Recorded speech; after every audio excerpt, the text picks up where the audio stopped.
Hello ichilina mayambu aigi channel ase taramna okchari ngasisu anova video puduna laksare ngasigi video asidi ai nga thongjarake nga dadi ngakup mayamna ngarang haina khangnaba nga dune mayamna video se loi fau yengminase sigi nga si oidoine bako na sumaina semdok pire makoksu thadat pire mabuk mathibong sisu lauthok pire bako nuga sumaina singa sine nga sisu yam phajaye yam pae fresh yam oire bako no chamthok jarage dere thawna ba sidana soibumga ngaga leijare ano sida tomato leire morotek phleire chanam haribop duga tilau leire sidana tejpata leire sisiga ngaujarage bako khang thangatjare thau salingaida magi yengang thumuro hakadabsingda happy horase bako na sumaina happy basina nga hingsa hing manam kok pane na thumjo magi nga dugi changye nga happy rase aduga morok su happy horase morok samas ani hapjare egidi na sumaina tawbasina nga da thumrok changbusi hen mane bako jira so happy rase madi grong rong okhai dawna tabnen sumaina totpi rase bako thau sare maroi hapsan jarage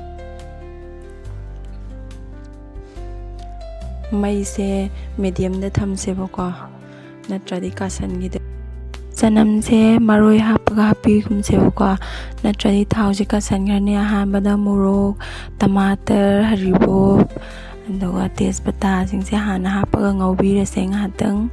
yam kuina ngaudo natte ma nga sisu kangna ngaudoina phadigo machei du happy horase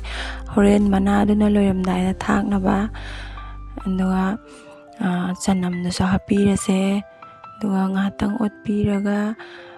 nga do muka hapchanjarage nga se khabai amana haipet matha makha onbirase aduga soibum sisu hapchanjarage aduga haipet temthok pirase bako aduga khabai na otpa yadre toi khidoine nokoina oningasu sumaina haipet nikpiyo bako tamna ahan bagi ising khara hapcharage ahan bagi sidi masa se luplapna ising se happy se bako nga sida thumorok changnaba dagi nga sisu mulhaunaba duga sumaina haipet nga sida ising se luphan bise bako marak thana mayam aigi channel asibu like tawbiramo subscribe tawdriba ichilinaw singna subscribe tawsanbiramo ando amuki kangsanghre bako anirak suboina isingse khajiktang amaga hapaga ngaubirase duga sumaina pairaga nikpise bako khabai se sungtha thabiroise nga se kangna thongadoinina nakanda kangsoi ama tawjarage mayam video se loi foyeng minase ayu yan thangachare ising hairaga gas on tawjare ahan bada thum khara happy horase bako sing sine kangsoi tawdise soibum leire tomato leire tilau leire chanam se sauri gumba kangsoi gumba thongbada yamna happa haubane bako sida ngari leire ngari se ina samaga ngaubane bako aduna onbada toire sida ngasang akangbado leire sijo ina samaga ngaubane bako duna mako kama saga loin tongan tare masak se kenum tawre morotek pase leire morotek pathak pase yam haubane yenjang se machu phajanaba morok atakpa powder do adudo khajiktang happy se bako hauren ngaukhatpado aidi yam talle bako morotek usa haptoine ado khajiktang angang base happy re duga tomato se hapsan birase na saudri aida dum happy su kai de bako happy rase bako soibum ji so happy rase duga tilau so happy rase chanam ji so happy rase ngakanga ngarigase hapikhiroisebako madi pakhalakhidoinidana pakhalakpada hojikte hapani loina patharaga makha chakranebako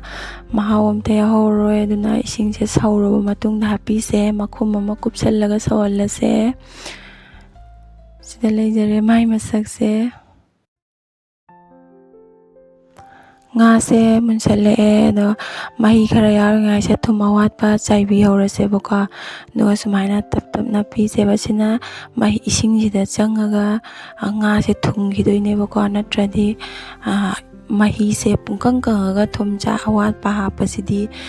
machi machi yakpane baka phadigo maru atakpasi jo khara chaisan birase yam hawne loiramdai da hapase anuga phadigom so happy horase mahi khara yauringaida sumaina happy hobasina manamju pulap thungna yawanebaka na khara tam tam na nikpise low flame da thambise natradi madi kasangi doine loiramdaida dana sumaina dom ngak leita tam tam na nikpise kangsoi mahi su saurebako ngariga ngakanga thakchangre so nana ngase phajana kangsalle nana mayam ngasi loisanjarage ai sontarage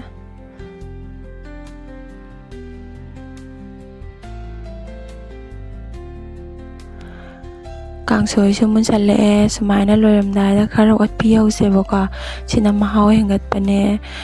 mating mating tawbado nungaitedana dana khara sumaina otpi horase aidi kangsoi se yam pame bako kangau tawrasu adai nga thongasu adum aidi kangsoi se adum yaudaba yadre bako mahi ama adum yaudaba yadre na aidi yam pame mayam su kana kana pamgi comment da haibiramo ngahaktanga makhung gupsallaga lonbirase aduga phadigom thakchanbirase thum awatpaso happy horase bako loire sontarage mayam sida leijare ngasigi mathen hangama tola ama chikjarage duga soibumga khamera simbaga kangsoi ama nga sida leijare kangna thongba ngane sumaina ngasigi mathen loijare ado mayam aigi video sibu nungaigamgani hainasu khanjai aigi video sibu mayamna support tawbiyo ngasigidi bye bye.